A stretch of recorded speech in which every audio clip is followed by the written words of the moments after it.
Good evening, viewers, and welcome to this edition of NTV Sports Page. It's Wednesday, the 30th of June, and I'm Curtis Morton. In our headlines, South Africa leads series 2-1. And in our feature for this evening, we go back to the Leeward Islands Masters Cricket Archives 2016. We'll take this break, and I'll be right back.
Well, I'm back, and we start with cricket.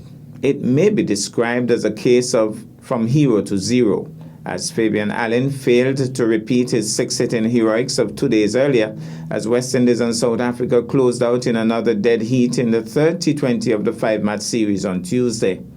West Indies commenced the final over with all of 15 runs required for victory. West Indian fans relaxed with the thought that Fabian Allen was taking strike and would take care of business, as he had done towards the back end of the second T20 encounter with 3 huge maximums.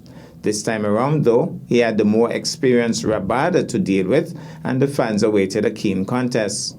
For 3 deliveries in the over, Allen backed away, looking for space to heave, legs spread apart, and Rabada bowled the Yorker length delivery right between his feet. He finally managed to hit the final delivery for 6, but it was a case of too little, too late. West Indies lost the match by 1 run.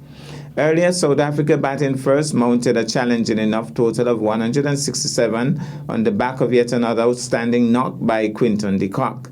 Youthful left-arm seamer McCoy was again the real McCoy with his 4 for 22, and the more seasoned campaigner Dwayne Bravo bagged 3 for 25.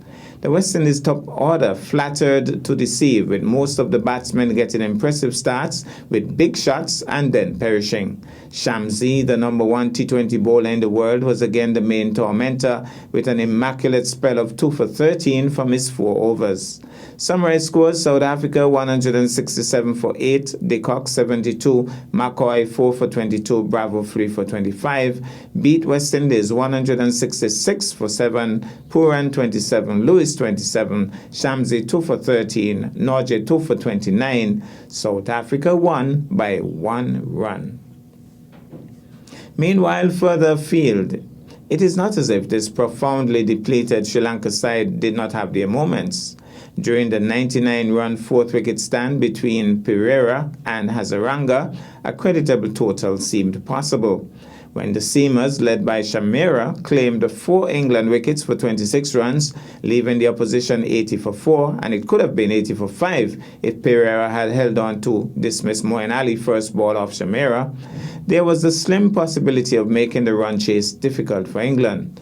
but because the remainder of the game went roughly as expected, England's victory was straightforward ultimately. Sri Lanka lost 3 for 45 at the top of their innings and then 7 for 40, making an eventual 185 that was miles from being efficient. England's new ball bowlers had set the match up. Chris Woakes, particularly disciplined and skillful, as he claimed 4 for 18 from 10 overs. Then Johnny Bairstow blasted a 21-ball 43, and Joe Root nurdled his way to the game's top score of 79 not out, with Moeen keeping him company most of the way. England had bowled Sri Lanka out inside 43 overs, and they surpassed the score inside of 35 overs with all of 5 wickets to spare. Summary scores: England 189 for 5, Root 79 not out, Shamira 3 for 50, beat Sri Lanka 185, Pereira 73, Hasaranga 54, Woakes 4 for 18. England winning that first one-day match by 5 wickets.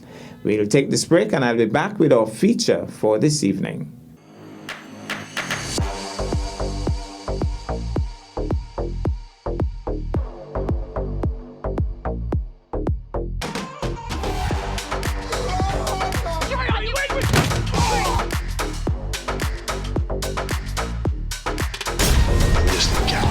War between cats and dogs.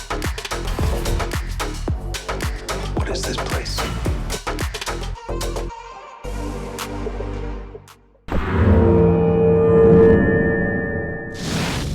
Well, I'm back, and tonight we feature cricket.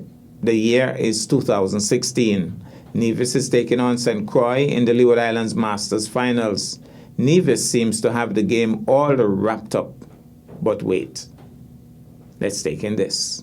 Nevis is batting second, chasing 110 for victory. It's no different. And 2 weeks are gone. The score is 60 for 2. It's so good having you back. It's so good having you Only back. Daddy Shakes Walters at the crease, along with Carl Tuckett.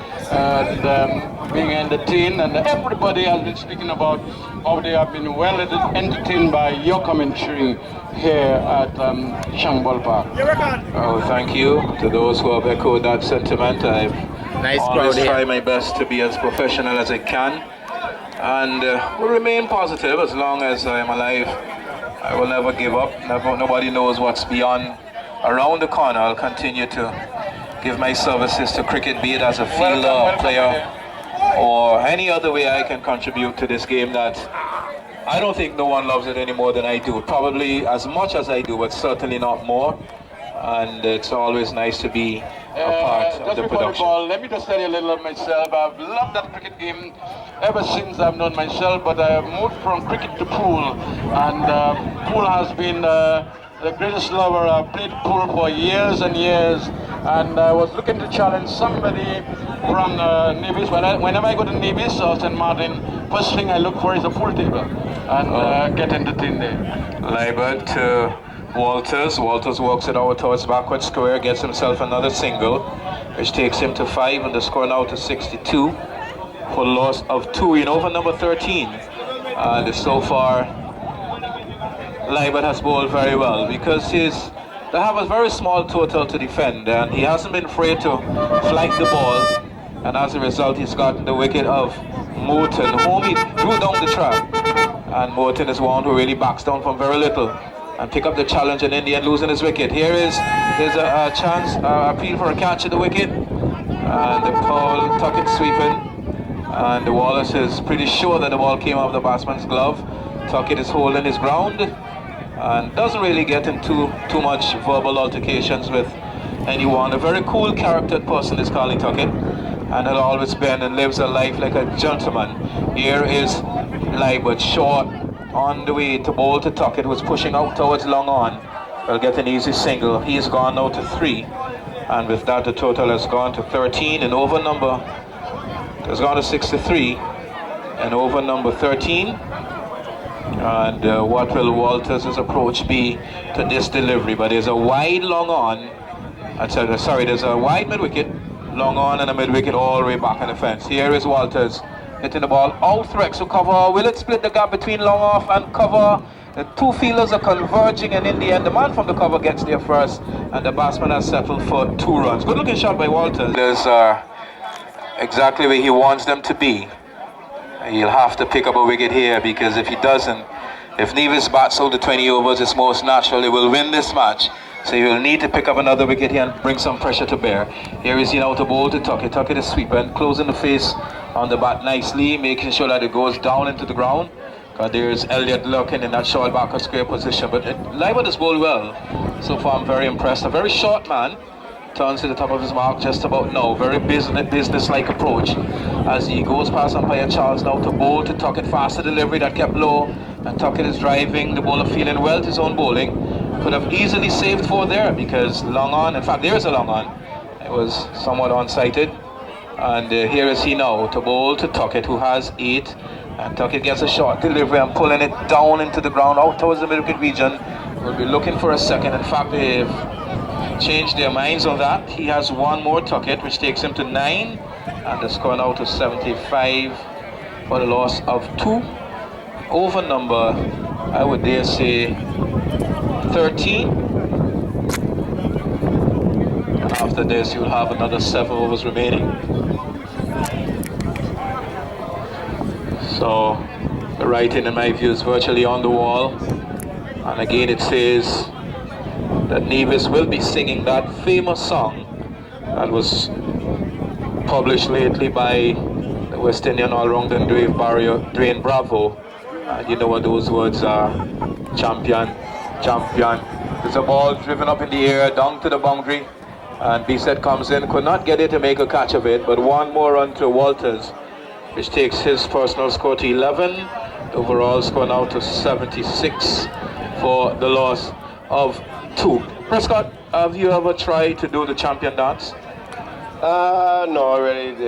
You know, I guess it's a little past me now at this time. Well, here is Leiber to bowl to Tuckett. Whips in the onside, will get at least 1. And after boundary comes Bissett. Walters looking for the second. Tuckett not interested. So Tuckett has gone to 10, the total now to 76. So Prescott, probably what we could do this afternoon after this match, we'll have the DJ man just cue up the champion song, and I will show you how to do the champion dance. Give it to a high standard. Well, another 34 runs are needed for victory, and we'll have 6 overs remaining after this. 13 overs are gone, and here is Bissett as he goes into bowl to Tuckett. Tuckett stares it down towards third man. Will the man get across and stop it? In fact, he does. And Tuckett settles for the single. Good work from the fielder there. It looks like Elliott. 1 more run to Tuckett, which takes him to 11. And the score now to 77. So 33 more runs required for victory. And the target 110 for victory, Beach, not a long way away. No, I think that this synchro really comes short. I think they could have pushed on the score a little more, but I think the wickets fall pretty quickly. Lack of concentration, really. There's too much big hitting. I think that they're really in fault of that. So they have to blame themselves not putting enough runs on the board. Pressure was brought to bear by the division bowlers from the very first over, and they was never allowed to really get off to a flying start. I think it was Walwyn that got to 27. That might have been the top score so far. But the bowling has been very disciplined. The bowlers really struck good line and lengths and prevented the batsman from really getting underneath of the ball to find those boundaries. And once Walwyn departed, of course, Elliott really didn't get going today. Huggins, there was a good partnership between himself and Walwyn. And then Cornelius came and never lasted. The pressure was always on. And when I think it was Sinanan and then Bolo, Hughes, and then after Hughes it might have been Wallace, I think it was, they weren't able to really get as many boundaries as they would have wanted that would have propelled their score in excess of 130, 140. So they were restricted to 109, and I think the division bowling and fielding should really be complimented. They really played like true champions today, and they are very much in charge here. Bissett is on his way now to bowl to Walters. Walters is forward, attempting to turn it in the onside, in the end not getting the ball where he wanted it, and down the track it went where the bowler did his own fielding, and there is no run. Well, before us is Ras, we normally call him. Walters pushing out towards cover. Ras is wearing a green and white suit, and that is the Nagico colors of the Nagico team back in St. Martin in their domestic tournament, and he is the Nagico's mascot. So one who loves the game. 1 more run to Walters, which takes him now to 12. The score to 78 for loss of 2. In over number 14, Here is be set to bowl to tuck it down the track and just strokes it down to long off. Experience really coming to show here, and realizing that the boundaries are not really required to get beyond the required target for victory. Tuckett has gone to 12 with that single, and just rotating the strike, which is ever so important. Prescott, the total now is pushed on to 79 for 2. Yeah, listen. Prescott, ball beating the keeper and spinning away somewhat from Walters. And the man at first, it looks like Liebert did the fielding, and there is no run. So the score 79. Be set to bowl to Walters, driving through extra cover, knocked down by the man fielding there. Looks like Walwyn, probably the ball crashed into his knee, but knowing him, he wouldn't really worry about that. I can recall very well one time, I think the West Indies team were in Australia. Tony Cossey was down there as a commentator, and when he came back to the Caribbean, the 4-day tournament was going on. Walwyn was then representing the Leewards team, and I remembered very well Tony Cossey asking Andrew Mason, what are your thoughts of Clifford Walwyn? And Andrew's reply was, he is a mad man, because he was batting the likes of Drakes and company without a helmet, and on that virtue Andrew felt that it was a degree of madness. Of course, Walwyn would say it was a degree of confidence, and I don't think he's ever batted with a helmet. Now it's an appeal, and umpire Charles not interested. Another single had, and we're beginning to have some drizzles. So score now is 80. So another 30 runs for victory, and we wouldn't want rain to really come and spoil this. We wouldn't want it to be decided via the Duckworth Ruth either. We would want to see this go down to the very end. So probably Nevis might need to step on the accelerator a bit more and try and get the required 30 runs for victory. Walters gets to the delivery outside the off stump, chooses not to play, watches it through to the gloves of the keeper, Wallace, and there is no run. So we're in over number 14, and here is Liebert now to bowl to Wallace. Wallace hits it up in the air. Cornelius comes across. Will he take the catch? Yes, he does. In fact, this is Huggins. So Huggins, a safe catcher, always had safe hands, and Walter succumbing to the pressure really, and Liebert flighting the ball, extending an invitation for the batsman to go over the top, and like Morton, now Walters have done the same, and both batsmen have lost the wicket. So wicket number 3 has fallen. 3, we know for number 15, and 110 target required for victory. Here is Bisset. St. Croix sensing that they can bring some more pressure to bear on this the Nevis team. Bisset is on his way to bowl to Tuckett. Tuckett is down the track defending, and there is no run. But Tuckett has a cool head, one with immense experience, and he knows exactly what is required to get Nevis across the line. Let's wait and see whether or not he can implement it. He's down the track and hitting the ball out towards long on. Cornelius comes off the boundary, can't prevent the single. Tuckett has gone to 15. The score now to 84 for the loss of 3. The batsman out so far, Mills, caught at the wicket for 12 of the bowling of Liebert. Morton caught at long on by Cornelius, also of the bowling of Liebert for 25. And the last batsman out, Walters, he also was caught down on the boundary of the bowling of Liebert for 12. So Liebert has been the only successful bowler for the St. Thomas team today. Yesterday Hughes destroyed the top portion of the St. Martin batting, but today not the same. Here is the batsman Wallace on the back for trying to hit the ball through the offside, and there is no run. Score kept on 84 for the loss of 3, and here is be set to bowl to Wallace. Wallace hits this over the bowler's head. It's going to come down to the long off area, and Huggins skips across to his right in that very straight long off position and prevents the second, and Wallace is off the mark with 1. The total is pushed on by 1 out to 85 for loss of 3. Very good control on the ball, and he really bowled it well, and he using his head. Sometimes he push it up, take it back, and it's a very, very good spell from Bisset. So if we can see him continue to bowl like that, I think he would should be able to get the bowling much tighter and be able to put a little more pressure on Nevis. But it's a good game. It's a very, very good game. It's a very good final. Although we're short of... Team has the advantage in this situation. Yeah, definitely. 25 runs required, 30 balls. We would like to see exactly, what's going to take place within so the... 5 overs remaining. 2 overs or so. 25 runs required. Exactly, if the bowlers could contain the batsmen.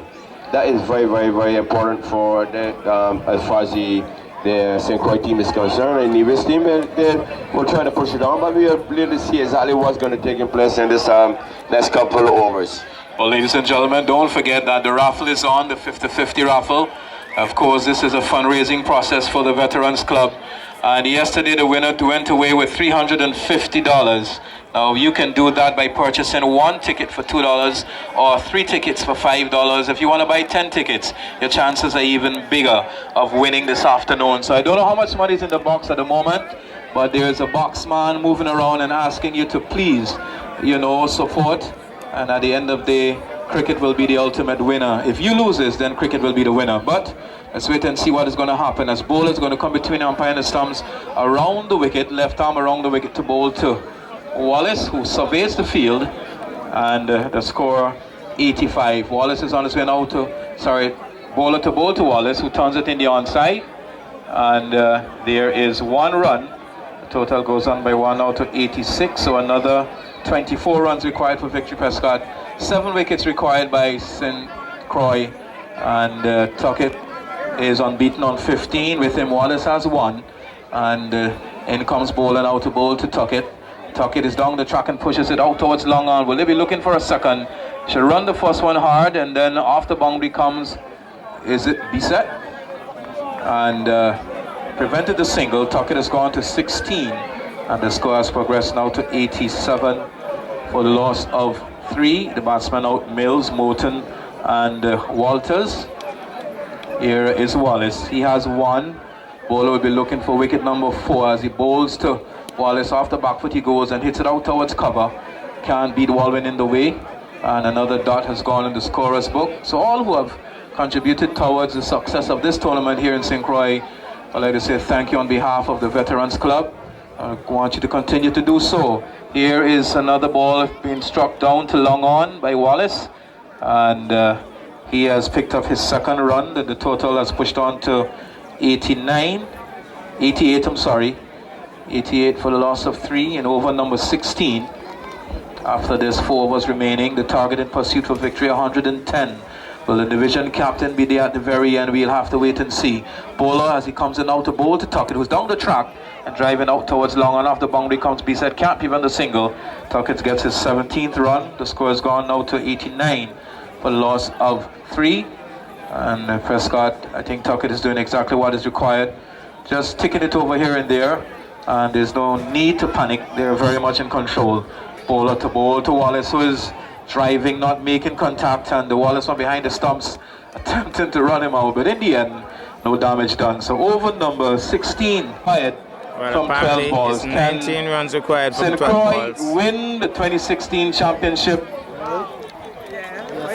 Boxman, It has come right down. Boxman and your good friend, you're blocking us. You really can't see what is happening. Well, here is the Tuckett. The ball comes off the edge. It's going to go down to the third man region. In fact, he's not running, but he isn't going to. In fact, it's gone for 4. So I really thought he should have run still, but he didn't. And 91 plus 4 gives you 95. So another 15 runs are required for victory. And of course, that is required from 12 balls. So this over, as we predicted, Prescott, will probably determine who win this match. So Tuckett clearly shows that he's not going to allow it to go down to the final over. His intent so far, he has gone to 22 with that boundary, and it has been a real captain-like knock from him. Yeah, he really, and he's a very good, at least an experienced player, and I think he's understand what his team is needed from him. So we're going to see exactly what's happening. Nicholas, gentlemen, we cannot see. Nicholas is on his way now to bowl to Tuckett. Tuckett is down the track, and this is going to go down to the fine leg area. Don't think Leiber will catch it. The ball is going to go into the boundary. It's gone away for 4 more. So 8 runs from 2 deliveries. Tuckett has gone now to 26 with those 2 boundaries, and the total is pushed on now to 99, Prescott. and Tuckett has decided, well, I've had enough of prodding and prodding, now I'm going to put back to Willow to leather, and he has progressed with 2 deliveries that total out to 99, so 11 more runs required, and the Tuckett would want to finish it in this very same over. Wouldn't want it to go to the 20th, and the fielders are now making some adjustment to the field. There is a long on mid-wicket, a man down on the fine leg boundary, there's also a long off, and everyone else is in a run-saving position, or at least in the 30-yard circle. Here is Nicholas the ball to Tuckett. Tuckett is driving hard, down to long off. Cornelius is in the way. Will they come back for the second? He doesn't fumble, and that's good fielding from Keith Cornelius on the boundary.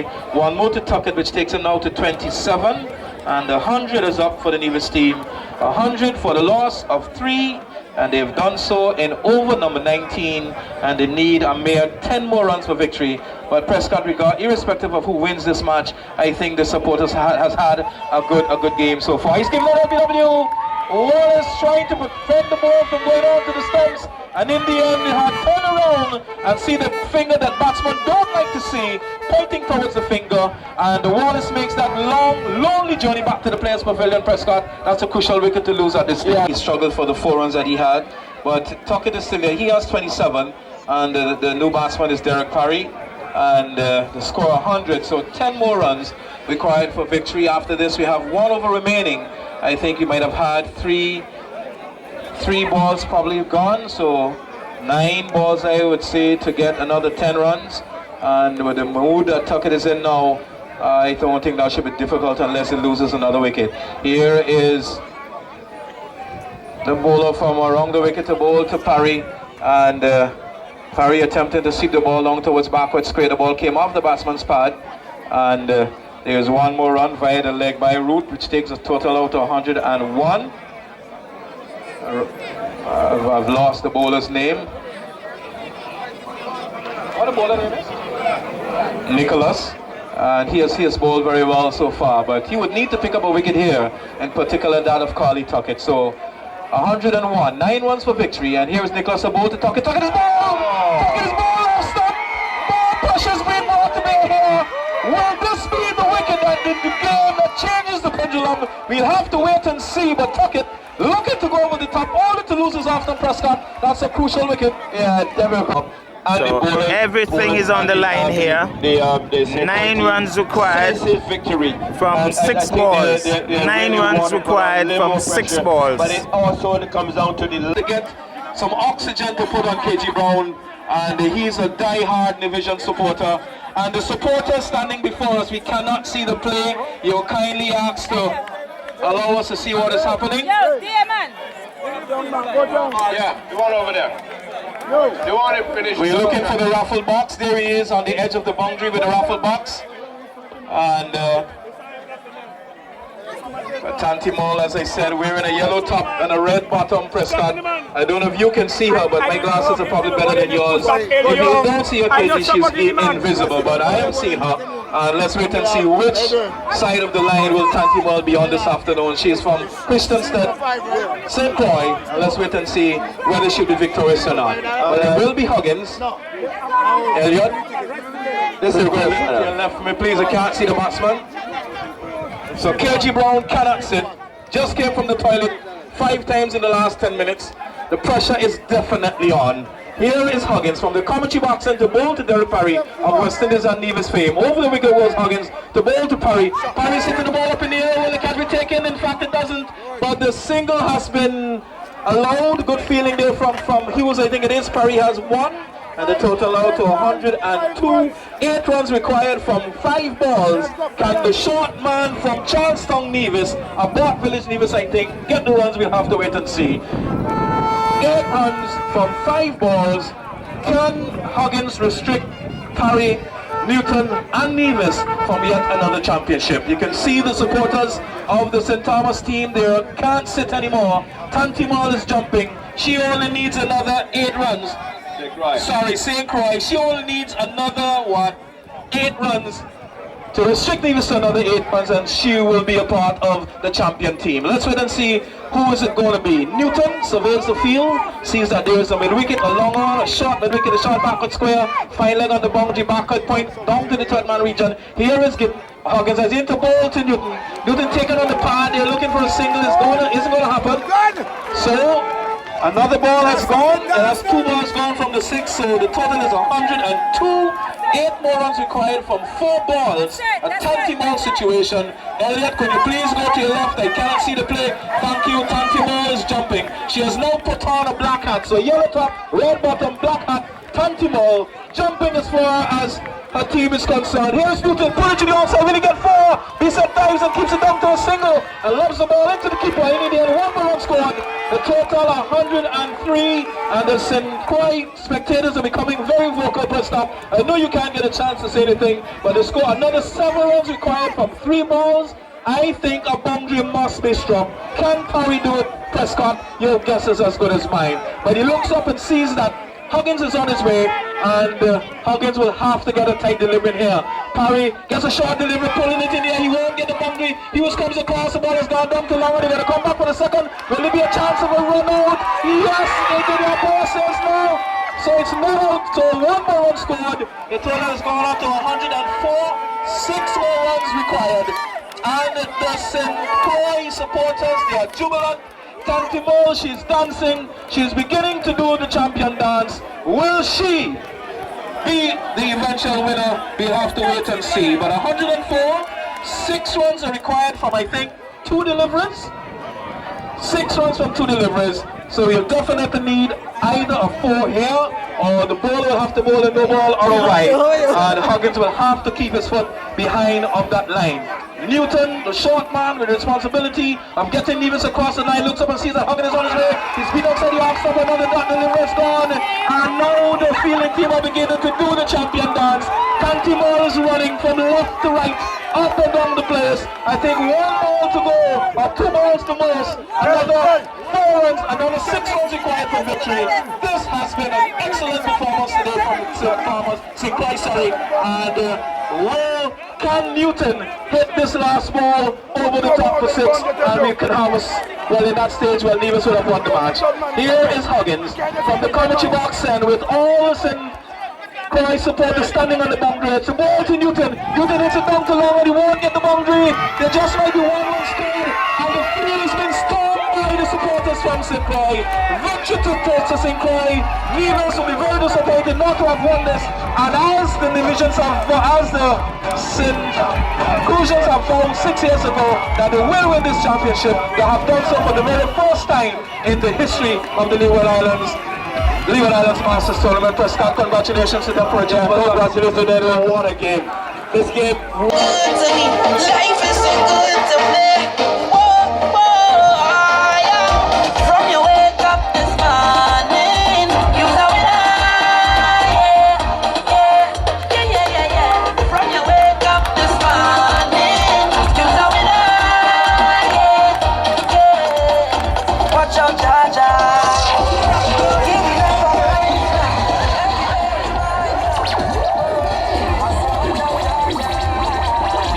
Well, that's our package for this evening. I am Curtis Morton, reminding you that you can watch sports if you're not fit. But to play sports requires fitness, diligence, and sacrifice. Have a good night.